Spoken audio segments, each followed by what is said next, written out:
Hi everyone, good afternoon, and good afternoon, Dr. Nicolosi. Good afternoon. We welcome to Mexico. Thank you.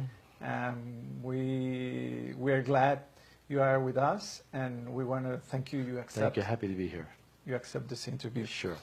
So, Dr. Nicolosi, you are a psychotherapist specialized in same-sex attraction. Yes. I want to ask you something. Since when you are dedicated to this field, and why? Well, I started this work, first of all, I got a PhD in clinical psychology, and we never even dealt with the question of homosexuality. But I had the opportunity to work with a few men who struggle with homosexuality. And I point out, by the way, that they are not homosexuals. I don't believe there is a homosexual. Everyone's a heterosexual, but some heterosexuals have a homosexual problem.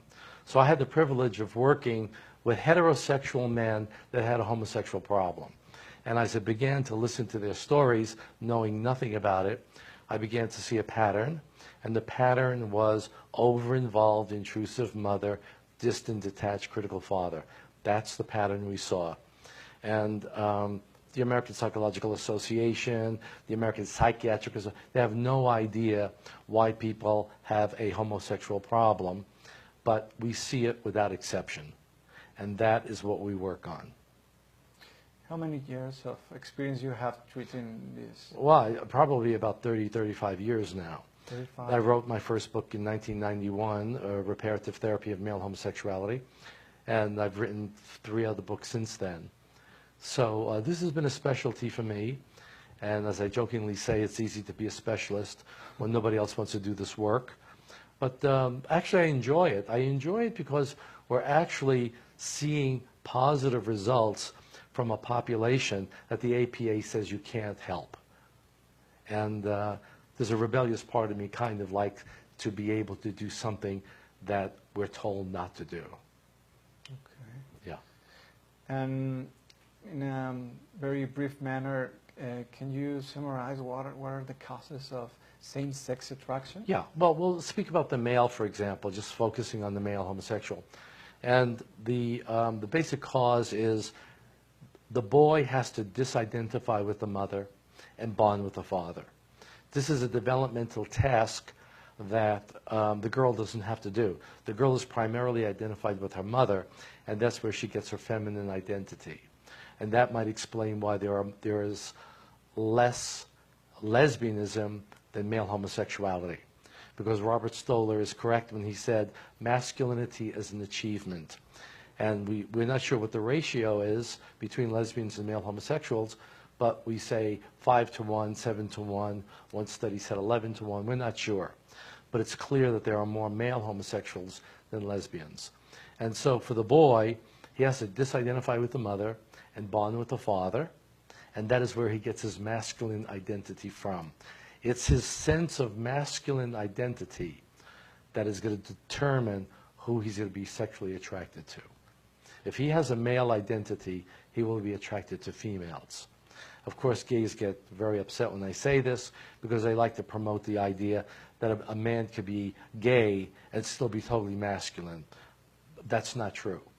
There's some kind of masculine inferiority in the gay man that makes him seek out sexual contact with another man. See, unconsciously, he wants to be a heterosexual. This further aggravates and irritates gays when I say this. But the homosexual wants to be heterosexual, but he can't go directly from where he is with himself to women, so he has to go through men on the fantasy narcissistic level, acquire their masculinity, take in their masculinity, or repair, that's where we get the word reparative therapy, their masculine deficit, because he has the unconscious ambition of being a heterosexual. And the reason why we know this is because they're more attracted to heterosexual men who are successful with women than they would be attracted to heterosexual men who are not successful with women. So for men, for us, it's difficult to achieve masculinity. It's easier for women. Sure. And what can we say about that kind of guys that are very strong and very, very aggressive, macho men, sure. and they It's struggling, gay. With same-sex Well, no, attraction. because see, gays would point out and say, see, look, here's a totally masculine man. Some of them are football players. They love when football players and sports figures come out of the closet, because that shows that a man can be a complete man, identified, and still be gay. But talk to these people for a while, and if they're honest, they will admit they have deep doubts about their masculinity. Another reason that we know this to be true is because when you ask a gay man or a man with a homosexual problem, describe the kind of man that you are attracted to, he will describe qualities of masculinity that he envies, that he wishes he had. Confident, outgoing, sense of humor, says what he feels, physical, all that kind of male confidence is very appealing to the man with a homosexual problem. So we can say that that inferiority is inherent to that sense of inferiority is inherent to this SSA condition. Absolutely. And there's other characteristics of the male homosexual? Yeah. Well, there are many, of course. Narcissism is a big factor. And what they're doing, see, it's a narcissistic fantasy to believe that you can contact sexually a man and absorb his masculinity. That's an unconscious, narcissistic fantasy. Herman Nunberg in the 1930s called it magical thinking. Yeah. It's a fantasy. And one of the therapeutic efforts is to have the client come to the realization that it's just a fantasy. Because if they're honest with themselves, they will admit that their sense of masculinity doesn't increase. It may increase temporarily, but in the final analysis, sex with men does nothing to increase one's internal sense of masculinity. A lot of guys, even though they defend this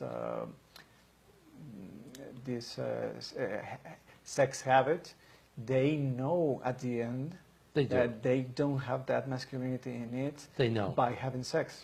Yeah.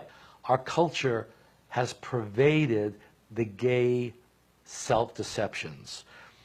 You're born gay, you're just like a heterosexual in every way, except you're sexually attracted to men. And it's incredible how many people really believe that a gay man is just like a heterosexual man in every way except his sexual preference. Not true at all. There's an entire psychology behind a gay identity. And the therapy gets the client to look at and evaluate for himself those self-deceptions that are the foundation of his homosexuality. And we can think that these self-deceptions also are the cause of that anger towards society not accepting them. Of course. Because the overt agenda of the gay movement is, if you can only accept us, then we'll be happy. Then we won't be angry. Then we won't be so militant. Then we won't be so strident. If you just give us the acceptance, then we will be happy. Well, we've given them gay marriage. I mean, we've never, in the history of Western civilization, has homosexual relationships ever been equal to heterosexual relationships. Forget what they say about ancient Rome and some other cultures, whatever. It's never the same. So for the first time, we have gay marriage. But we're going to see if that's going to kind of simmer down their anger and their militancy towards society. I certainly don't think it will. Yeah, I wanted to ask you some things about the gay marriage, but later. And now I want to ask you something. We're talking about the characteristics, the psychological characteristics, and the internal struggling. And But when somebody comes to your clinic, what are the reasons for them to seek for help? Sure. Well, it varies. Some people come for religious reasons. Some people come for the fact that it doesn't work. They're not satisfied. They believed the gay agenda. They believed the gay deception. They thought they would find love and happiness, and they don't find it. They see promiscuity. They see infidelity. They see deception. They see selfishness. They see narcissism, and they're disillusioned. And that's realistic. It's a realistic assessment of the gay situation to be disillusioned. And so they'll come into therapy and say, I want to change. Now, some people come for other reasons. We'll have teenagers who are brought in. 50% of our teenagers are coming because they want to change. The other 50% are coming because their parents are forcing them. And so we have to treat these clients very differently. We have to let them understand, what do you want to do? If you want, we can explore where your homosexuality comes from. We could talk about other things. So we never really impose our agenda onto a client, whether it be a teenager or an adult. This is all about, what does the client want for himself? And many of our clients come in gay and leave gay. That's okay, because they've learned something about themselves. They understand themselves better. And maybe they will change, maybe they will never change, but we're providing a service. So this notion that reparative therapy or conversion therapy imposes our will onto the client is just not true. What reasons are valid for a client to come to therapy? Because sometimes, like you said, some clients come because their wife wants to, Sure. their parents want to, Their priest wants them, sure. Etc. Well, look, any kind of therapy to work, the client has to be involved. He has to do it for himself. The therapy is not going to work if he's doing it for somebody else. And a good therapist should be able to identify the reasons why the client is there. Because if the client is there for someone else, then you don't have a therapeutic alliance. Yeah. The foundation of an effective therapy is what we call a therapeutic alliance. Therapeutic alliance is defined as the client and the therapist together come to some agreements about the goals and objectives for the client. And here's the key point, as defined by the client, not by the therapist or the husband or the wife or the priest. So it really has to come from him. Then we start building, because then he perceives the therapist as someone on his side, someone who's working with him. Okay. Today there's a lot of controversy over if conversion therapy is harmful to people with same-sex attraction. Some people have spoken on TV to say they were hurt by the therapist, Sure. and some want to discredit this kind of Sure. therapy. What can we say about that? Can people with SSA, first of all, can people with SSA really change? Or is it something just in the surface? Well, I've been doing this for 35 years. So people didn't change. Either I am deluded, I'm delusional, or I'm a terrible charlatan taking people's money for 35 years. Okay, people do change. Everybody changes at a different level. Yeah. Some change a small percent, some don't change at all, some change completely, and some people are in between, where they can basically move out of their homosexuality, get married if they want. They may or may not have, every so often, a homosexual thought or fantasy that they could dismiss, okay? So we know therapy works. We're doing a study right now, which we hope to publish in a year or so. For the last 2 years, we've been evaluating our clients every 6 months as they proceed in therapy, and we're seeing definite changes. And these are the clients. They're filling out the survey themselves, okay? So that's one thing. Are we doing harm? You'll get on television someone say, I tried to change, I went to a reparative therapist and he damaged me. And my question is, who was the therapist? They never remember the name of the therapist. I don't know who the therapist was. Yeah, We don't know. But someone damaged me, and so they're casting this blanket dismissal of reparative therapy. Reparative therapy is basically good therapy, okay? They're licensed psychotherapists. They're doing good therapists. The only difference between a reparative therapist and a good therapist is that the reparative therapist has more education on the causes and the treatment. Otherwise, we're just like any other therapist. Yeah. And this condition of SSA needs to be someone that knows very well this issue. The issue and the effective treatments. It's amazing how gay activists have totally dominated the discourse on this subject. I have heard some people that say that therapy, it didn't work for them. And when we start to ask with therapists they work, yeah, they work with therapists that they didn't know the subject. They didn't know the subject. Yeah. I don't know who these people are. They're certainly not any of my colleagues. Yeah, I am sure. Yeah, yeah. And on the other hand, I want to ask you some questions related to where we're living today in our country. Sure. Especially because of the bill of the President Enrique Peña Nieto launched on May 17, in which he proposes to legalize the so-called equal marriage, that is, to give the status of marriage to homosexual unions, the adoption of children by these couples. In addition, the measures that restrict freedom of expression and parental rights in sexual education matters. Right. My concern is that we as parents will be considered violent by the state, when wanting to guide our children with their own values or on sexuality and sexual identity. I want to ask you, as a specialist in this issue of same-sex attraction, from the point of view of scientific research and clinical evidence, what is the real situation of same-sex couples compared to the opposite-sex couples?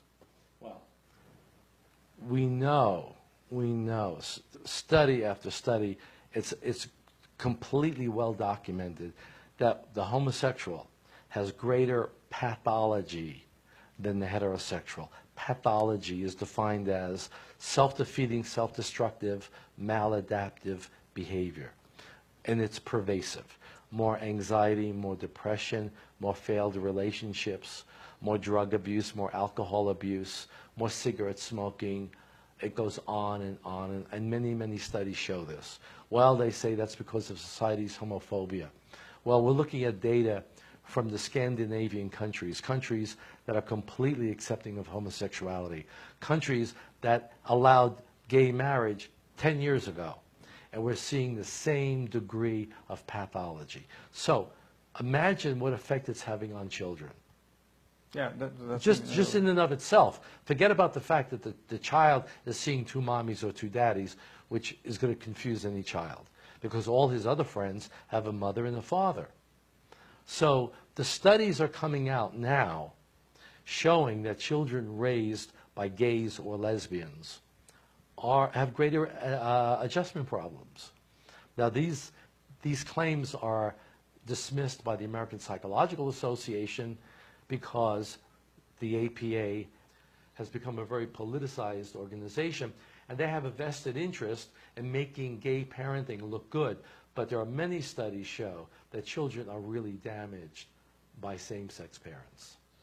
There's a group of people that are trying to defend family, and they say that the children has the right to have a mother and a father.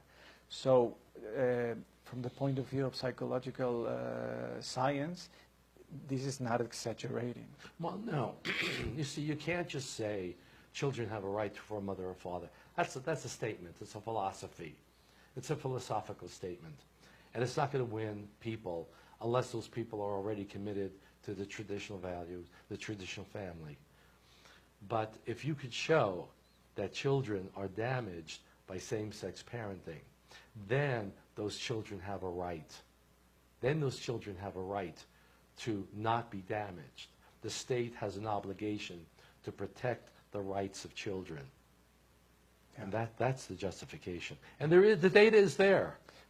But there is a psychological need of a female feature and a masculine feature for the good development? Yeah, but you have to explain it. You can't just say that. You can't just say, well, a child needs a female and a male. You've got to explain it. Why is it important? And what happens when you don't have it? You got to explain it. Then you're going to get people to agree with you. Okay. This is where science is going to support traditional values. And science always supports traditional values.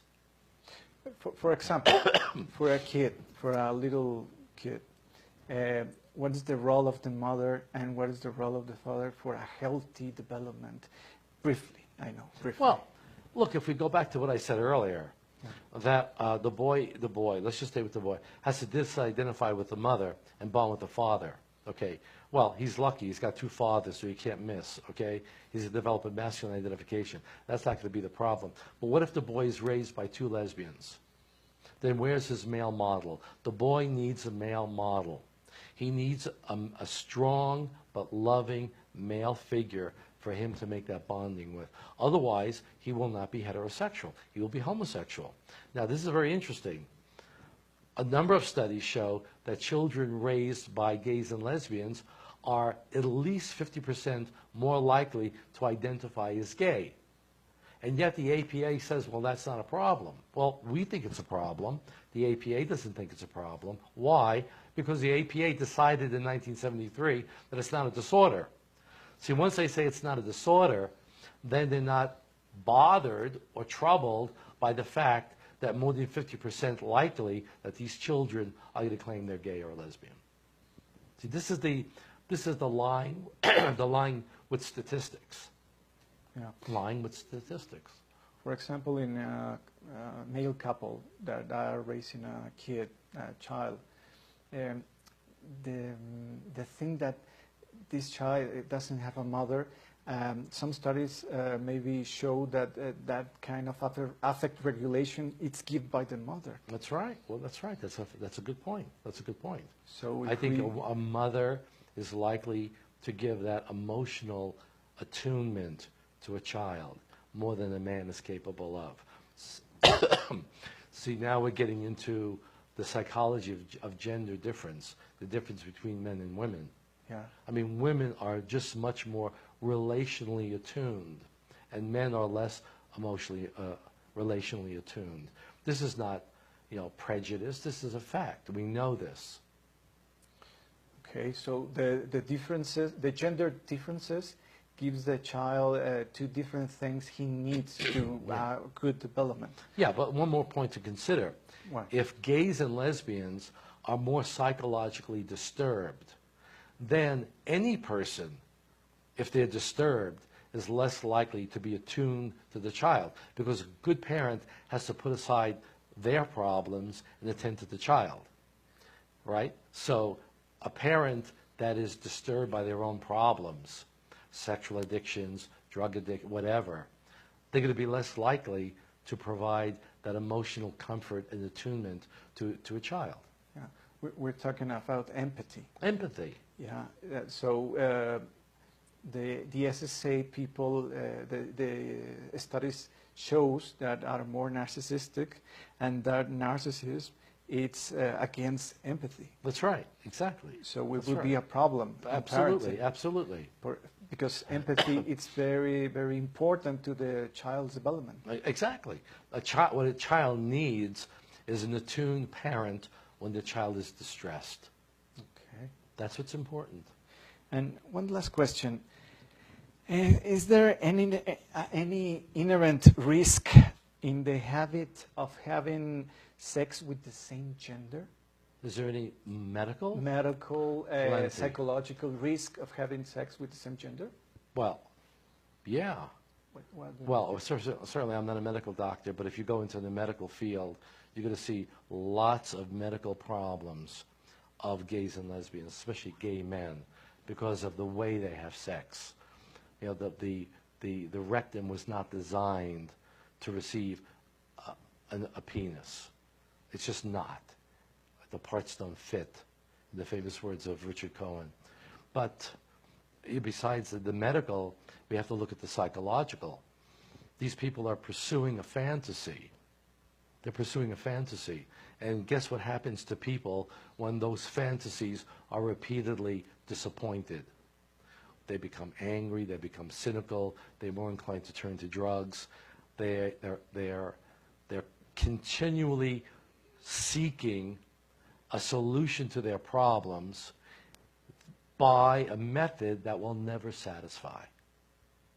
That's why you have the compulsivity, that's why you have the repetition compulsion, and that's why you have the cynicism and the anger underneath the surface. Okay. Well, with this scenario, and in your opinion, what will be the landscape we can foresee if this amendment of the Constitution is approved in this with these things going on, the gay marriage, adoption, and this kind of education? Well, I think it's going to go to a certain point, and then people are just going to turn it around. I think we're seeing this in certain places. I think the popularity, I know the Mexicans don't like Trump, but Trump is totally not PC. You can hate him, but you got to admit, he doesn't do the politically correct thing. And the American people are sick of political correctness, where you can't say this and you can't say that. You're afraid of offending this group or offending that group. And we're seeing this trend in Europe, where certain political leaders are just being very blunt about assumptions and returning to traditional values. Traditional values are traditional because they worked. They worked. That's why they're traditional. So you just can't come along and introduce a new idea and think that that idea has the validity of a traditional idea. You know, we've been around for a long time.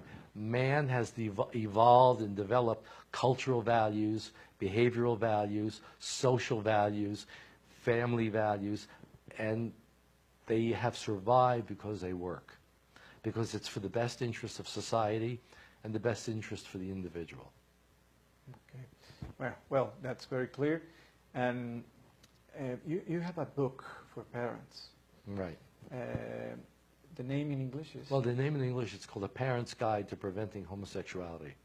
And what is the subject? Well, basically what it does is really for parents who are concerned that their child might be gay, in case they're seeing certain behaviors of the boy or the girl, especially the boy. He's showing effeminate traits or female interests. And there's a high correlation that the children that show gender identity disturbance are likely to become 75% predictor that they will be homosexual, bisexual, or transgender. So these parents are correct. They don't know the science, but their intuition is telling us, wow, we should do something about this. And I've written a book for parents to show them how to identify the signs and what to do if they think their child is having these difficulties. Yeah, I like your book very much. There's a translation in Spanish called La confusión de género en la infancia, de Ediciones Palabra. We want to recommend that book. Yeah, especially now, I just reissued it, and I have a chapter in the back talking about the psychological and medical consequences of being homosexual that the members of the profession are not telling parents. They're actually covering up the damage of the gay lifestyle. And parents deserve to know. You have published that new chapter? It's out. It's out now. Oh, we don't have it in Spanish. You don't have it yet. Yeah. Okay. Well, but the new edition will when we put it out. When is coming that edition? I don't know. You know? Okay. Well, thank you again for accepting this interview, and we will see you tomorrow. We're going to have you with a seminar. Thank you very much. Thank you. Thank you. See you tomorrow. Thank you to everyone.